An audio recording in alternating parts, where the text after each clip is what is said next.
क्रियाओं में तल्लीन है। हर समय वह किसी न किसी क्रिया को करता हुआ दिखता है, किंतु उस क्रिया को इसलिए मात्र नहीं करता है कि मुझे क्रिया करना है। वह जो भी पुरुषार्थ करता है वह उससे अपने भविष्य को निर्धारित करता है। भविष्य मेरा क्या होगा, इसीलिए वह वर्तमान में बहुत सारी क्रियाएं करता दिखाई देता है। और जहां लाभ दिखता है उस ओर मेहनत ज्यादा की जाती है।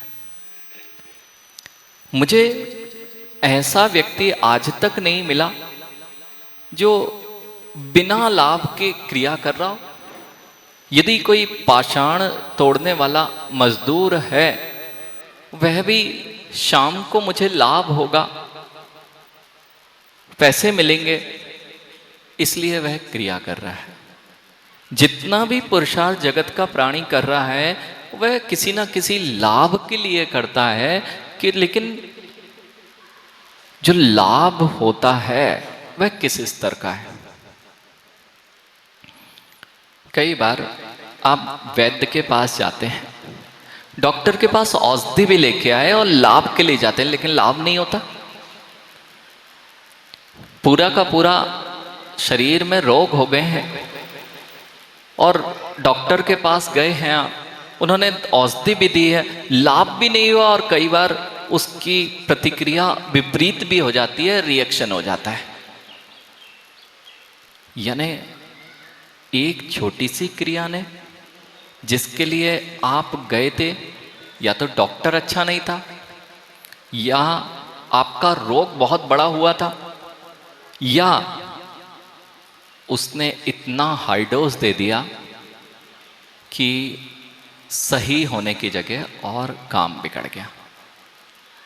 बस आज इस बात को आप ध्यान रख लेना, आप जो मेहनत कर रहे हो वह मेहनत तो हो रही है, फिर भी उसका फल जैसा आप चाह रहे हो वैसा मिल रहा है कि नहीं मिल रहा। आप जितनी भी मेहनत कर रहे हैं, सुबह से लेके, हो सकता है आप व्यापार करते हो, व्यापार में सुबह से शाम तक लगे रहते हैं, लेकिन शाम को कुछ भी नहीं मिलता। ये क्यों हुआ? क्योंकि कुछ ना कुछ गड़बड़ की है, क्योंकि मेहनत का फल तो हमेशा रंग लाता है। वह गड़बड़ कौन सी है, यह आज हमें विचार करना है कि हम जितने भी लोग पुरुषार्थ कर रहे हैं अपने जीवन में सुख और शांति के लिए कर रहे हैं, लेकिन फिर भी सुख और शांति नहीं मिलती। आखिर मैंने ऐसी कौन सी गलत औषधि ले ली, मैंने ऐसा कौन सा उपाय कर लिया जिससे काम गड़बड़ हो गया है? या तो अनजान है, अज्ञानता में आज तक मैंने ये काम किए हैं कि देखा देखी काम किए और वह काम करके तो आ गया लेकिन उसका लाभ नहीं मिला। बस यहीं से तुम्हारे काम बिगड़े।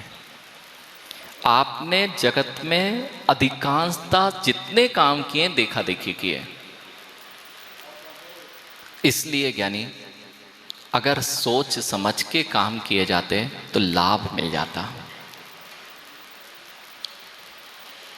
गर्मी के दिन थे, गर्मी के दिन थे और तुमने देखा कि भाई गर्मी के दिन हैं और बहुत अच्छा मार्केट चल रहा है।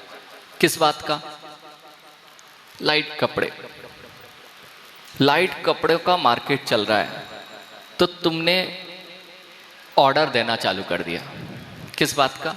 कि हल्के फुल्के कपड़े का व्यापार चलता है और आपने देखा सीखी देखकर मेहनत करना प्रारंभ कर दिया, और जब तक आपने मेहनत की तब तक ठंड का समय आ गया। अब आपने किया क्या? ये मेरा व्यापार कब काम आएगा ये भी तो विचार कर लेना था।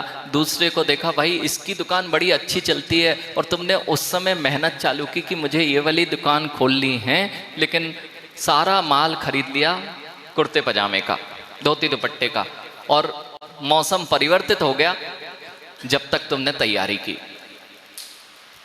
इसलिए असफलता मिलेगी कि नहीं मिलेगी?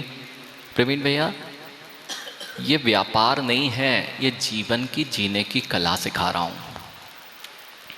और जो जिनवाणी में निहित है। हम अधिकांशता कहीं ना कहीं विफल होते हैं, कहीं ना कहीं हमारे जीवन में जो हम चाहते हैं वैसा नहीं होते मिलता है। इसका कारण है कहीं ना कहीं हमने गलती की है।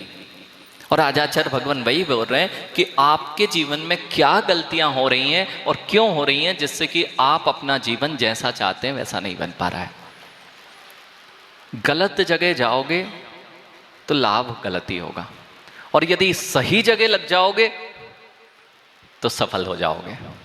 आयुष, गलत संगति में जीव फंस जाए और सोचे कि मेरा भविष्य बहुत सुंदर होगा, तो समझ में नहीं आता, नहीं सुंदर हो सकता कि वह कुछ लाभ प्राप्त कर पाए।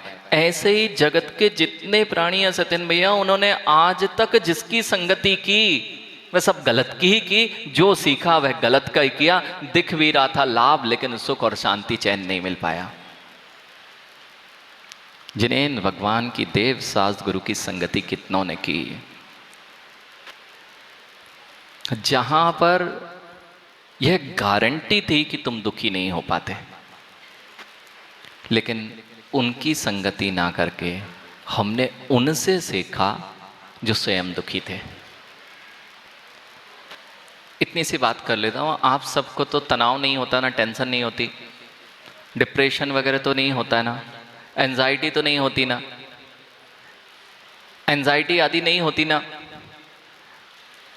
डिप्रेशन, एंजाइटी, टेंशन, ये सारी बहुत सामान्य सी बातें हो गई हैं, ये नहीं होती ना, बहुत होती हैं। तो जिनके बीच में आप तो इसलिए कर रहे थे कि मेरा जीवन सुख शांति से बीते, एग्रेसिवनेस, बहुत ज़्यादा तनाव होता है तो लोग चिड़चिड़ाने लगते हैं, और बैठे ही बैठे इतना तनाव कि अच्छे बंगलों में भी, घर में भी नींद नहीं आती, एसी भी चल रहा हो तो भी नींद नहीं आती। तो आपने कभी सोचा कि जब मैंने सब काम अच्छा कर लिया फिर भी मेरा काम क्यों बिगड़ रहा है? पैसे अच्छे आ रहे, कमाई अच्छी हो रही, फिर भी मेरा स्वभाव विपरीत होता जा रहा है। मेरे अंदर शांति की जगह अशांति बढ़ती जा रही है। मेरे अंदर में जो चीज़ों की इच्छाएं कभी नहीं होती, वो इच्छाएं जागृत होती जा रही हैं।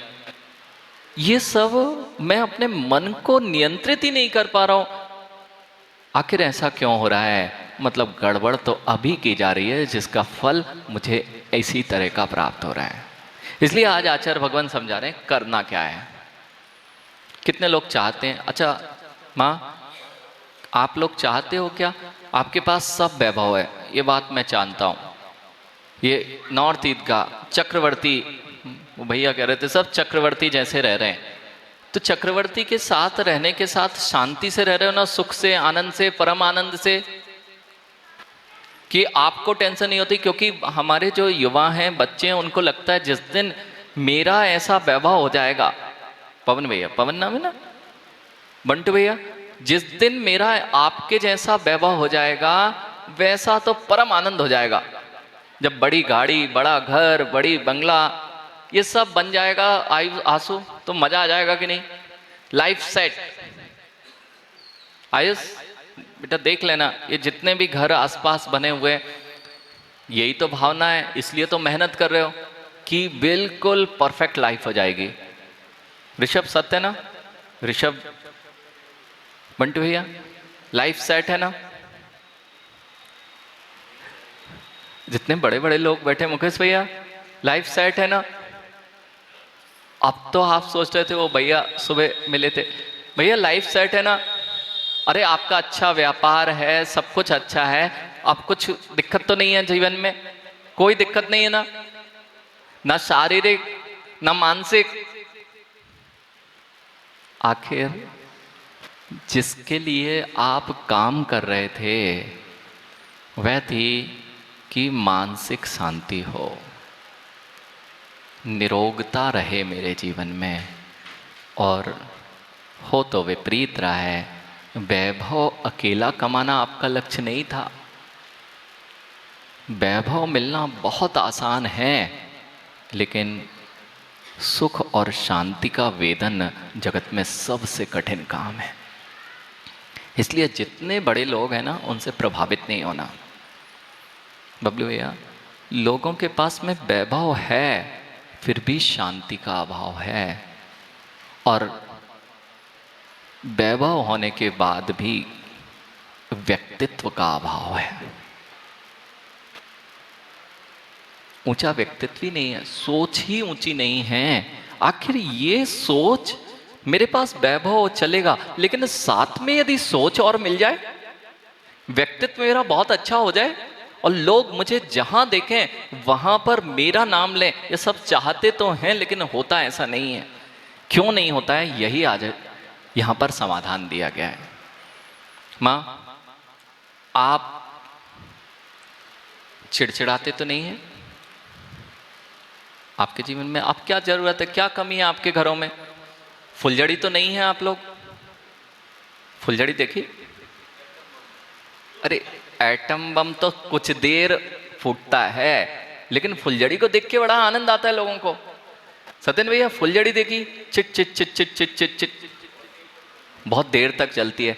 जलती है ना, ऐसे ही कुछ लोगों का स्वभाव फुलझड़ी जैसा है, चिट चिट चिट चिट। बड़ा अच्छा लगता है, देखने में अच्छा लगता है, लेकिन चिट चिट चिट करने की आदत हो गई तो जीवन में वे फुलझड़ी जैसे हैं। और ये ध्यान रखें, जिन्होंने अपने जीवन में चिड़चिड़ चिड़चिड़ हमेशा एक ही सा व्यवहार करना चालू कर दिया है, वह फुलझड़ी बच्चों को बहुत, सुजीत भैया, बहुत आनंद देती है, चिड़चिड़ चिड़ करती है, लेकिन ध्यान रखना, गर्म होती है, देखने में अच्छी लगती है, बहुत लोग ताली बजाते हैं, लेकिन जैसे ही खत्म होती है उस तार को सीधा नाली में फेंक दिया जाता है। ऐसे ही जो जीवन में लोग फुलझड़ी बने बैठे हैं, हर चीज में बात बात पर ताव दिखाना, बात बात पर, ये लोग अच्छे लोग नहीं हैं। पैसे वाले होने से व्यक्तित्व का निर्धारण नहीं होता। व्यक्तित्व का निर्धारण कैसे होता है? एक अच्छा व्यक्तित्व क्या होता है? जिसकी सोच विशालतम हो, और जो सोच समीचीन हो, सम्यक हो, जिसमें विपरीतता ना हो, उसका नाम विशाल व्यक्तित्व का धनी व्यक्ति होता है। यानी क्या जिनेंद्र भगवान की यह देशना आपको एक रॉयल लाइफ दे सकती है? पैसे से रॉयल लाइफ नहीं होती, पैसे से लग्जरीज आ सकती हैं, लेकिन रॉयल पर्सनालिटी पैसे से नहीं होती। जो 5 पापों से रहित जीवन जीता है, जिसके अंदर कषाय कम होती है, वह अपने आप को रॉयल पर्सनालिटी में देखे। अब आप विचार करना पड़ेगा, यही आज का विषय है, यही आज का विषय है। हम सब कुछ होने के बाद भी सुखी नहीं हैं। ऐसा कुछ है कि जो चाहिए हो आपको, सारी सुविधाएं मां आपके घरों में आज चाहिए, आज वह चीज जो दुनिया की सबसे अच्छी चीज होगी तुम्हारे घर में उपलब्ध हो जाएगी। सत्य नहीं है क्या? फिर भी जीवन में सुख क्यों नहीं, फिर भी आनंद क्यों नहीं आ रहा है? आखिर क्या कमी है जिसके लिए मैंने इतना कुछ किया, फिर भी मेरे जीवन में वह प्राप्ति नहीं हुआ जिसके लिए मैं मेहनत कर रहा था? कभी आपने, यह वह नाव है, यह वह नाव है, यह लग्जीरियस लाइफ और अच्छा वैभव, यह वह नाव है जो पत्थर की है। यह वह नाव है जो पत्थर की है और नियम से डुबो देगी। लोहा देखा, लोहा, इसी पत्थर की नाव को मुकेश भैया तरीका आ जाए और सही दिशा मिल जाए तो यही नाव पार लगा देगी। पत्थर कभी तैरता है क्या? पत्थर तो डूबेगा डूबेगा, पत्थर तो डूबेगा ही डूबेगा, और जो वैभव और इसकी दौड़ लग रही है, ये सब जो मिल जाए मुझे शांति मिल जाएगी, नहीं, इससे तो आप डूबने ही वाले हैं। आपकी दृष्टि समीचीन करना पड़ेगी। यदि तुम्हारी दृष्टि में सम्यक श्रद्धान हो गया और सही दिशा हो गई और ये मिल गया, तो पत्थर भी अर्थात तुम्हारा वैभव भी तुम्हें पार लगा देगा। ये कैसे होगा? आचार्य भगवान एक गाथा कह रहे हैं, शम बोध व्रत तपसाम पाषाण ये से गौरवम पुंसः पूज्यम महामणिरेव तथेव सम्यक संयुक्तम। शम कषायों का उपशमन, बोध सम्यक दर्शन अर्थात शास्त्रों का ज्ञान, व्रत अर्थात पापों से रक्षा, तप अनशन आदि आप जो तप करते हैं, उपास आदि, इनका महत्व है। इनका भी महत्व है। आप लोग सब पूजा कर रहे हो, यहाँ पे धार्मिक लोग बैठे हैं, आप पापों से मुक्त भी हैं, हो सकता है कषाय भी कम हो और शास्त्रों का अभ्यास भी आपको हो, और कषायों की उतनी तीव्रता नहीं हो, फिर भी आप सुखी नहीं हो पा रहे हैं, कुछ कमी है। दोनों पक्ष लेना, एक धर्म के लोगों में सुख क्यों नहीं आ रहा है, और एक वैभवशाली है उसके जीवन में आनंद और सुख क्यों नहीं आ रहा है, उसकी नैया कहाँ डूब रही है। ये दो पक्ष लेके चल रहा हूँ एक ही गाथा से।